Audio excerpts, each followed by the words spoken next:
Howdy, folks. This is Alan in today's news. And what I got for you today here is from ABC News. Trump announces third bid for White House. Former President Donald Trump has officially announced he is running for president in 2024, marking his third bid for the White House, saying, "We are a nation in decline." And we are too. And America's comeback starts right now. Trump made the announcement Tuesday, right in an address from his Mar-a-Lago estates in Palm Beach, Florida. The announcement, which Trump had been hinting for months, comes as the embattled former president faces multiple criminal and civil investigations, and as his party is grappling with a worse than expected showing in the midterm elections, raising questions about the former president's power over the GOP.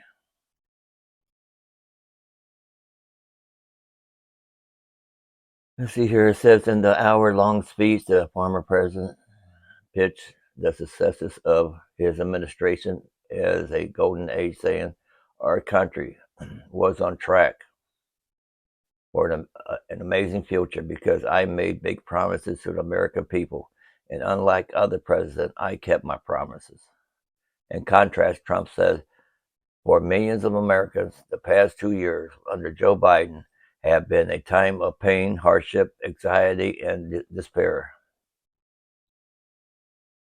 We will be attacked, Trump said of his reflection efforts. We will be slandered. We will be persecuted, just as I have been. We will not be intimidated. We will persevere, and in the end, we will win. Our country will win. Trump, who lost his re-election bid in 2020, did not concede and has continued to spread false claims that the 2020 election was rigged and stolen. Repeatedly teased another round for the White House throughout the last year and told a rally crowd last week to expect a big announcement. I believe it was rigged myself. I believe the Democrats are being paid off somehow. That's my opinion.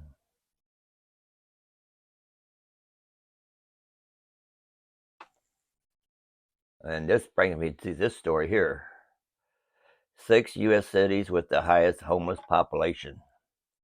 According to government data, more than 500,000 people are experiencing homelessness in the U.S.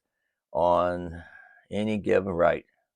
This only tells us what we've known all along in our country is facing a homelessness crisis of crippling proportions. But if you look at the same data closely, you see that most of the homeless population are clustered in major cities and urban centers. In some cities, you even see seamlessly endless rows of tents pitched on the side of the road. Yeah, St. Louis, where I live near, yeah, they have the city been trying to kick them out, and I heard they're actually creeping from the cities out to the smaller smaller towns and cities. Also, says here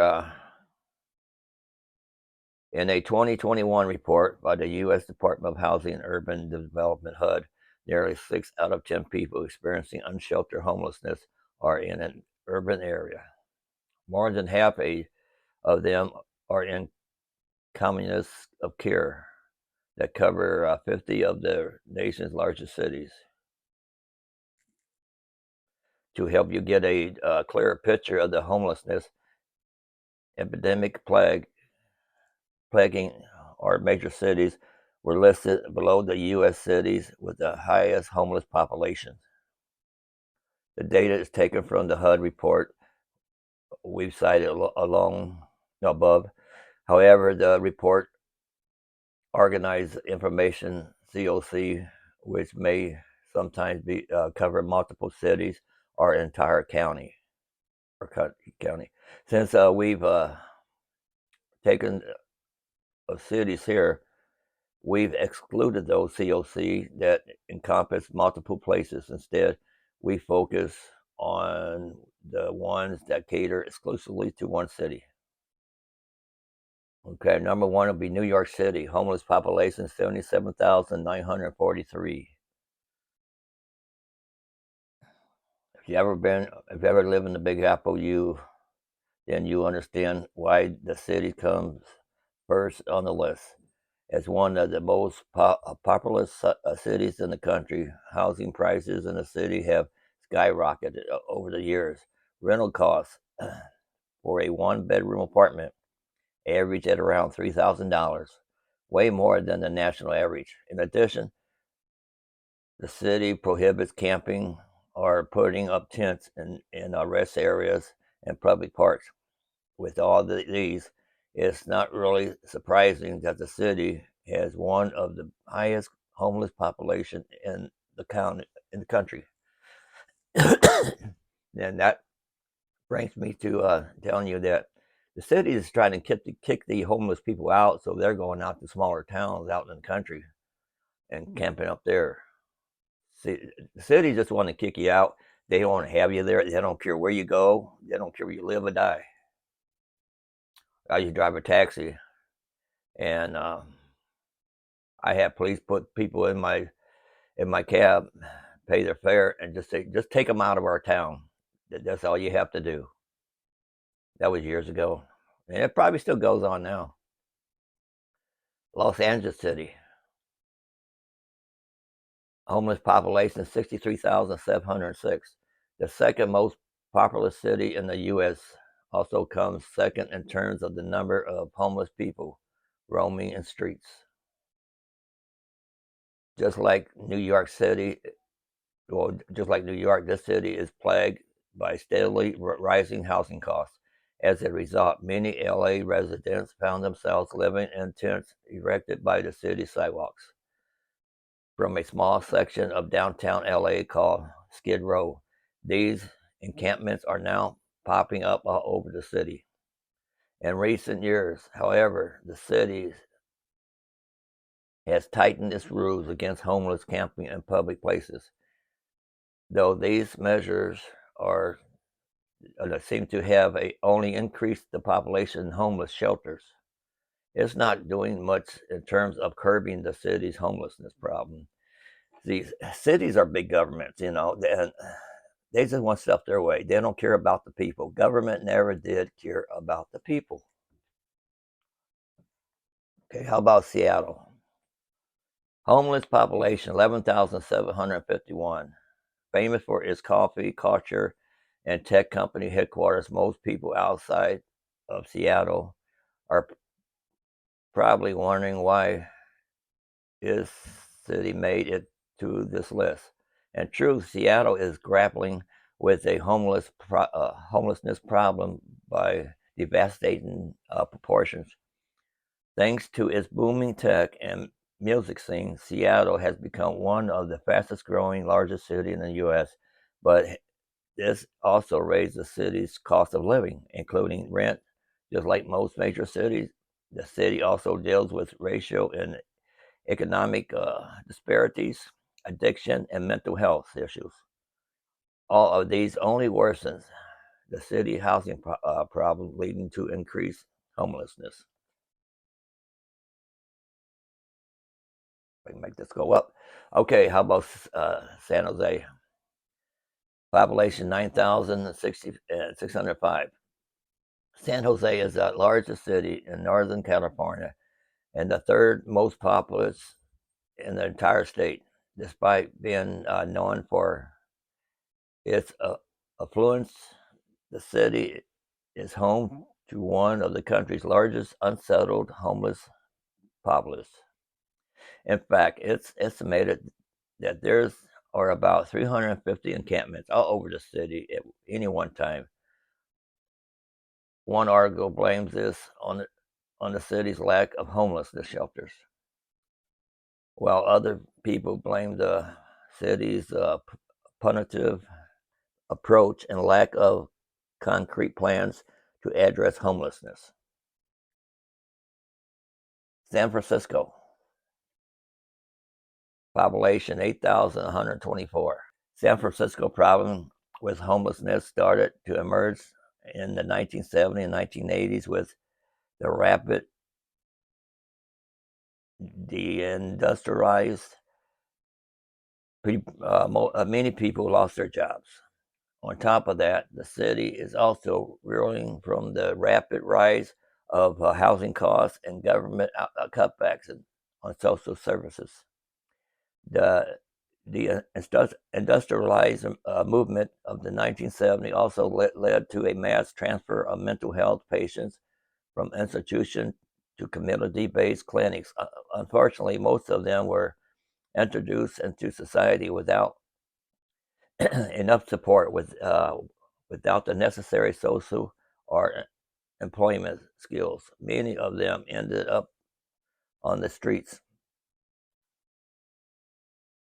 Over the years, many policies have been introduced to curb the city's homelessness crisis, but to no avail. Today, San Francisco and most of the Bay Area is dealing with one of the worst homelessness um, people. Let's see.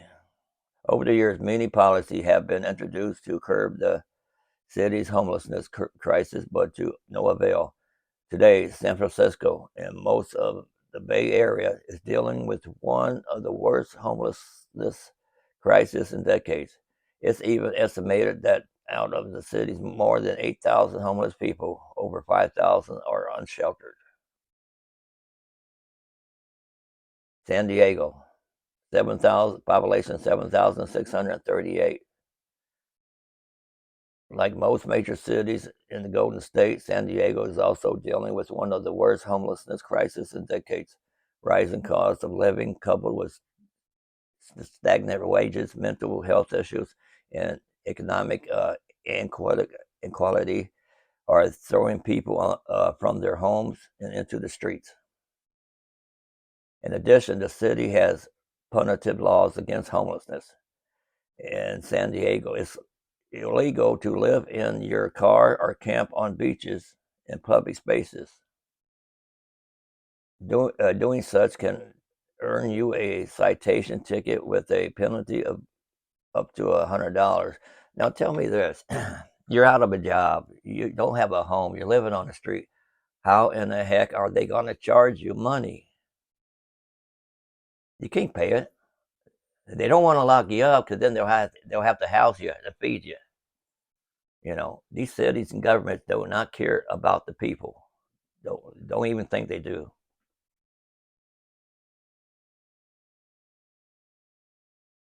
You know, since since we got the president we got now, people are losing their houses, lost their jobs, and they don't have no choice. Just live in the streets, maybe live in the woods. I heard there are people living in the woods. Okay, here's something from Wikipedia. Over the past decades, the availability and quality of data on homelessness has improved consistently, due in part to initiatives by the United States government. Since 2007, the U.S. Department of Housing and Urban Development has issued an annual homeless assessment report, which revealed the number of individuals and families that were homeless, both sheltered and unsheltered. Now I don't know how they can keep track of them. What, you gonna go through the woods and find them too? In 2009, there were about 643,000 sheltered and unsheltered homeless persons nationwide.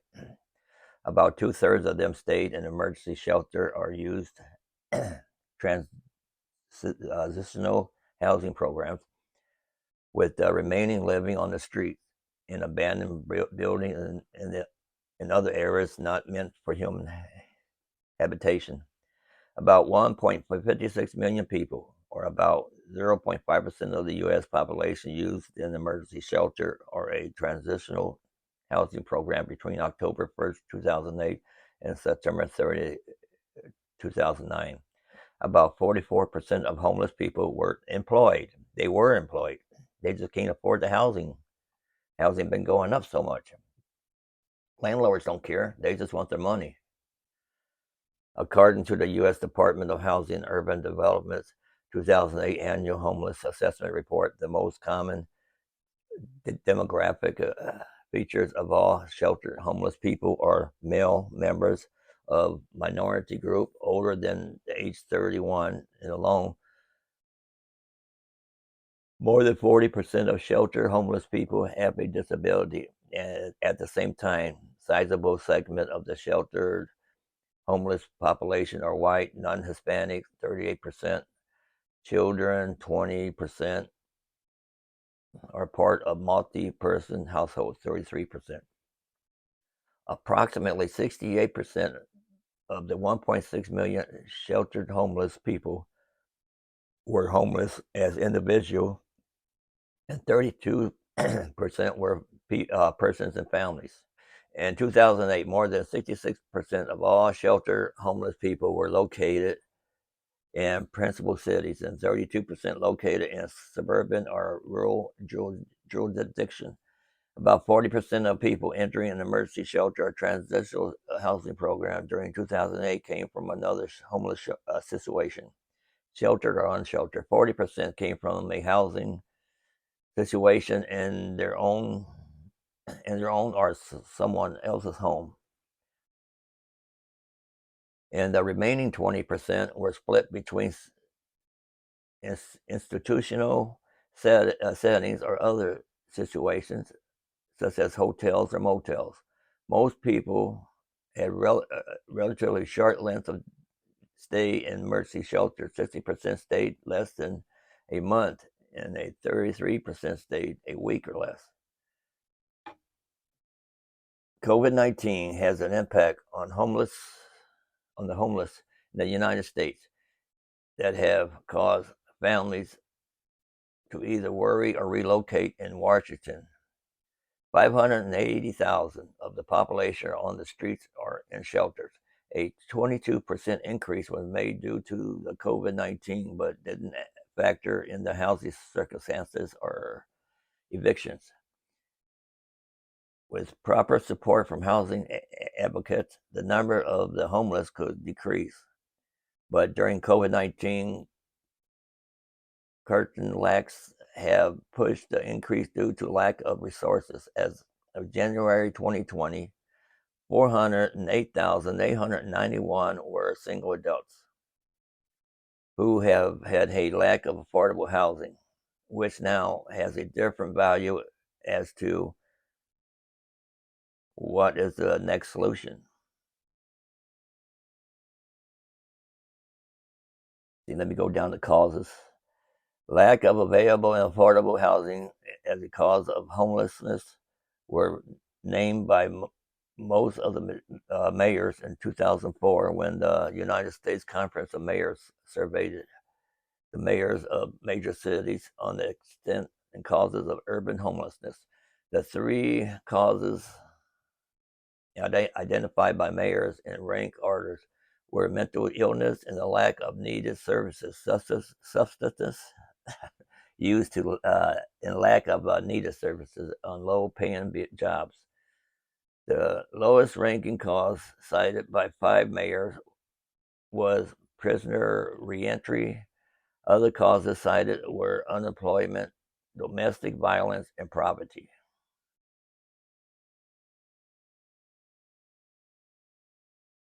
The major causes of homelessness included the lack of sufficient urban housing projects to prove safe, secure, affordable housing to the financially unprivileged. Additionally, for low wages workers, rents can be unaffordable in areas where their workspace is located. The institutionalized movement from the 1950s onward in state mental health system to shift towards community-based treatment of the mentally ill, as opposed to long-term commitment institutions. There is disproportionately higher prevalence of mental disorders relative to other disease groups within the homeless patient. See what it says down here. People who have served time in prison, have used addictive substances, or have a history of mental illness find it difficult to find employment for years at a time because of the because of the use of computer background checks by potential employers, also inclusive of registered sex offenders who are considered unwelcome in some metropolitan areas.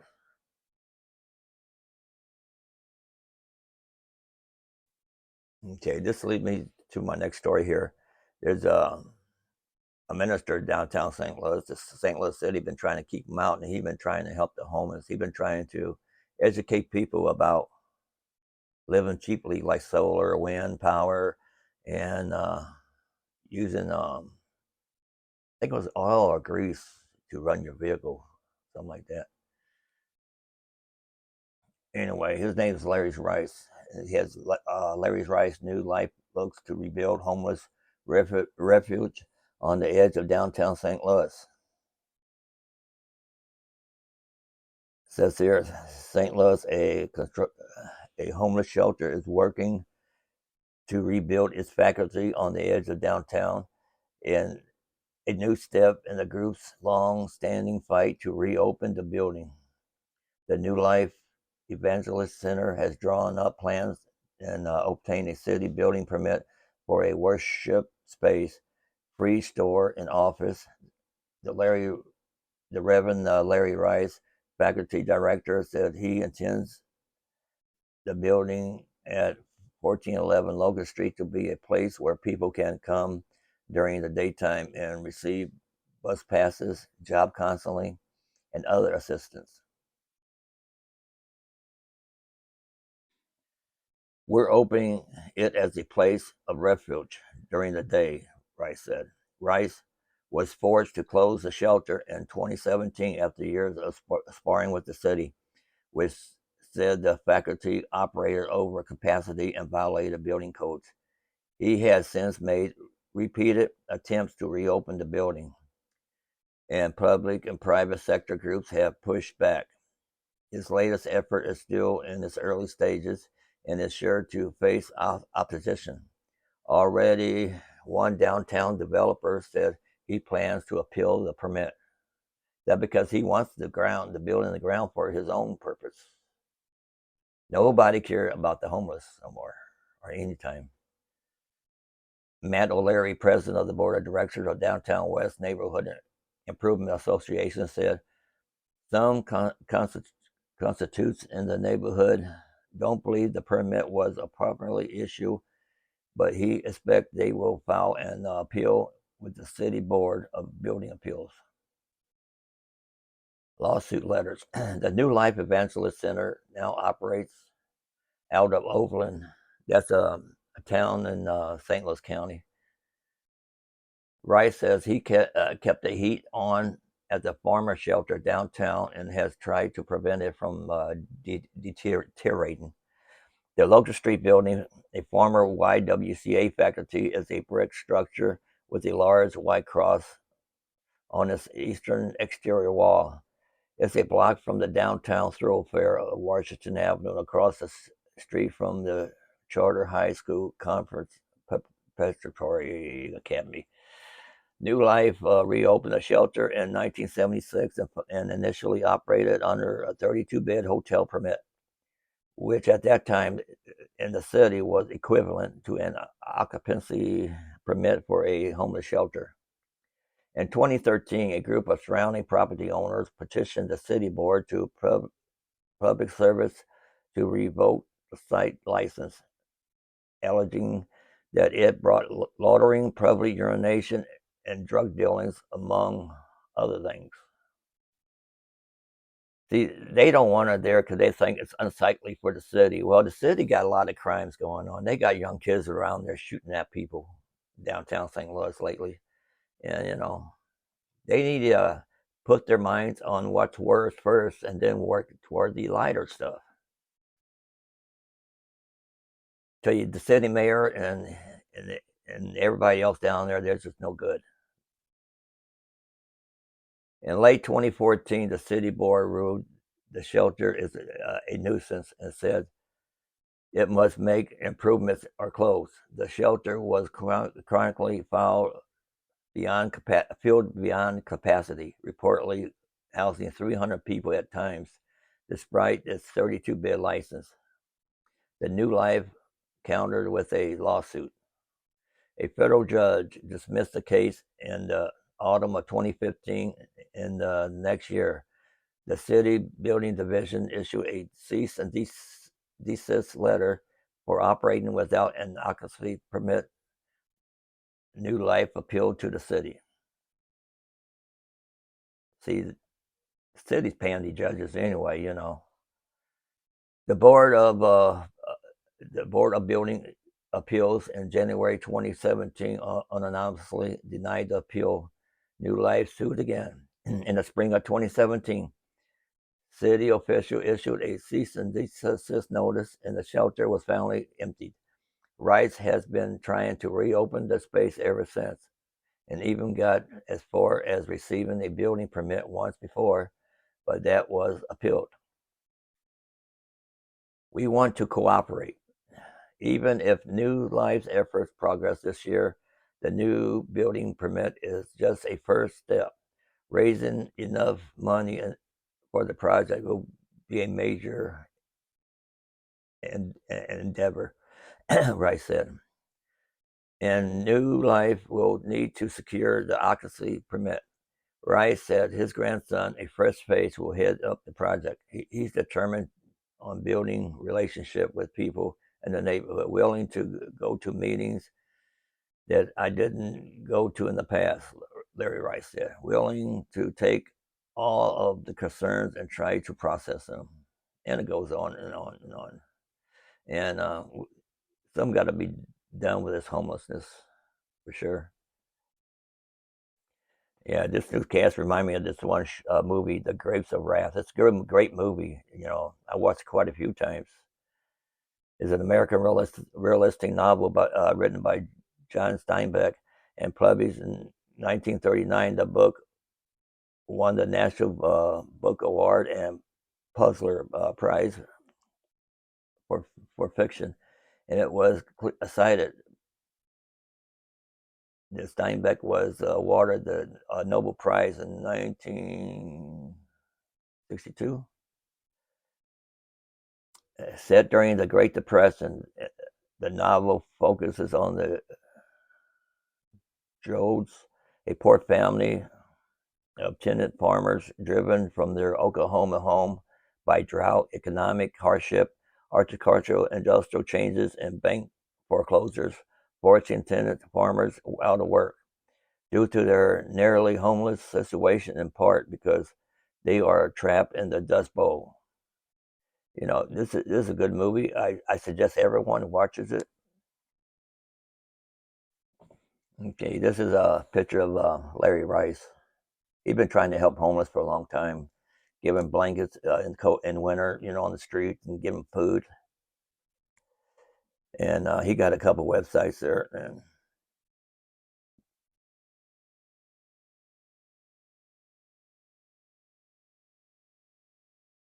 he even got a place out in Bloomfield, Missouri, near Columbia, Missouri. Even got the thing about renewable energy. He's trying to help people. Cities and governments are not trying to help people.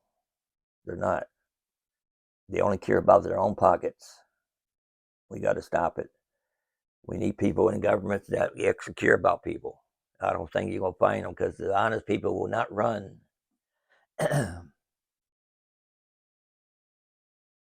Okay, that's enough of that. I talked a lot about homeless people. It actually bothers me. That's why I do that. Anyway, let's get back to the cars. Something bring your spirits up a little bit. Maybe if you don't own one of these cars. We last week left off number 7, the Smart for 2.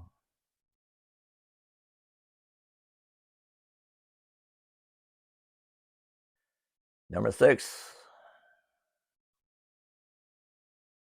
I can't say that name.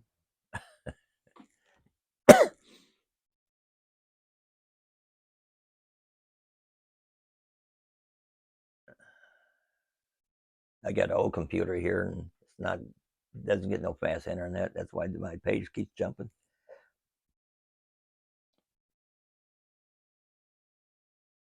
Let's see. Remember, these are new cars to avoid. And we got another Jeep here, a Wrangler JK. This is essentially the previous generation of Jeep iconic Wrangler, which remains on sale for 2018 alongside the newly redesigned Wrangler JL. The JK remains second to none in regard to its off-road abilities, but it's cramped, noisy, unrefined, and brutal over the bumps on the daily driver. The new version is by all accounts more sophisticated. The JK, meanwhile, gets a rock bottom score of 26 out of 100 from Consumer Reports, further receiving poor reliability grades from both Consumer Reports and JD Power.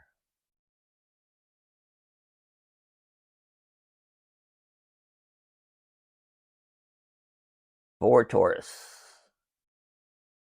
one of the handful of full-size non-luxury cars on the market. The Taurus is the oldest of the bunch, having last been redesigned back in 2010 and performs well enough, though backseat room could be more generous, and it's a much better value as a gentle used model. Both Consumer Reports and JD Power give it poor markings.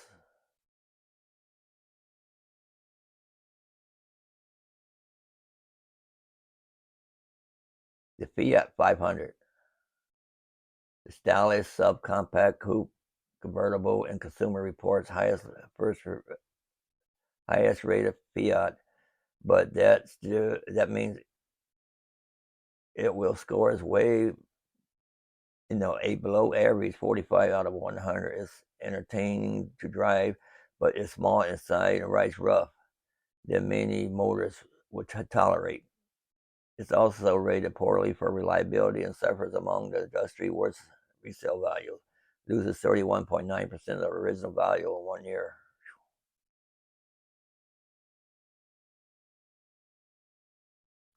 Dodge Grand Caravan, the last of the original mini vans, Grand Caravans, was supposed to have been discontinued with the introduction of the Chrysler Pacifica last year, but it remains as the brand's best-selling model. It's lingered for too long in its presented form. However, the lack of the latest safety feature, both Consumer Reports and JD Power give it low marks for reliability. A used version is probably a better deal. The Grand Caravan is a family favorite with a roomy and comfortable interior and many clever features. These include stow and go seats that folds into the floor and allow the van to convert from a 7-passenger people mover to a full cargo hauler in minutes. Of 3 V8 engines offered, the top 3.8 and 4.0 liter version work best here. And for the last one, well, I haven't seen my vehicle on here, so that's good. Okay, this is Acura ILX, sleek looking. Acura's compact sedan gets lost in the fading market segment as U.S. drives trade, and their passenger cars for crossover SUV is nice enough, but it isn't particularly fun to drive and isn't a whole lot more posh than the top version of many non-luxury brand small cars. It gets a below average overall rating from Consumer Reports and is cited for poor reliability in both Consumer Report and JD Powers. Well, that's all I got for you today, folks. Hope it give you some information, kept you entertained. And a story about the late newscast today. This will be out a little bit later than my normal time. So don't forget to subscribe, comment if you like. Also like it. And until tomorrow.